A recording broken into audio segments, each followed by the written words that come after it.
La CAF et ses partenaires, le rectorat et la DROAGES, a souhaité accompagner les collectivités municipales dans l'élaboration de leurs projets éducatifs de territoire.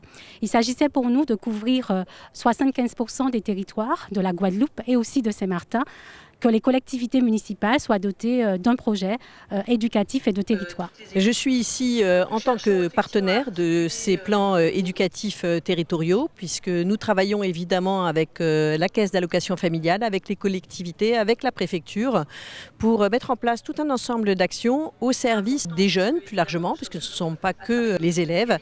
Mais je rappelle souvent que le temps de l'élève à l'école représente à peu près 30% de son temps. Donc c'est important d'avoir ce travail collaboratif avec l'ensemble des acteurs qui interviennent dans le domaine éducatif et pour donner de la cohérence à toutes les actions qui sont menées. C'est un travail qu'on mène depuis longtemps, depuis quand je suis arrivé en responsabilité en 2020.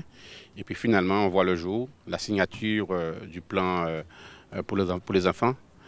Et donc c'est le plan Mercredi, c'est le plan de développement pour les enfants, donc en lien avec la CAF, avec la rectrice, donc l'éducation nationale, en lien aussi avec la DROAGES et avec les services de l'État. La collectivité souhaite mettre en place une politique ambitieuse et éducative pour nos enfants à vieux habitants. Donc ma présence est là pour ça ce matin, simplement pour signifier à l'ensemble des acteurs que vieux habitants, la collectivité, a une politique ambitieuse pour les enfants de vieux habitants. Donc c'était la première vague de signatures. Les collectivités concernées, donc vieux habitants, Petit Canal.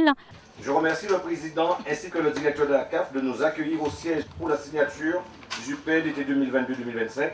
Il s'agit pour notre équipe municipale d'une démarche ô combien importante. Saint-Martin, qui aussi donc, fera sa cérémonie de signature ultérieurement, et également la Désirade. On travaille sur la jeunesse, sur l'accompagnement des enfants, qui sont en période scolaire et en période périscolaire. On sait très bien que c'est extrêmement important.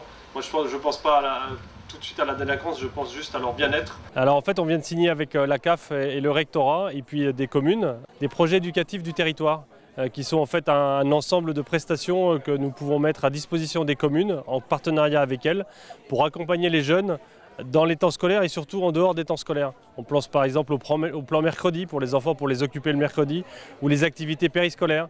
Donc c'est un ensemble de moyens que nous mettons à disposition, et la CAF notamment, pour que les familles puissent avoir de quoi occuper les enfants utilement, pédagogiquement ou sportivement pendant toutes les périodes pendant lesquelles ils ne sont pas à l'école. Ensuite, nous aurons donc la deuxième vague de signatures au mois de décembre.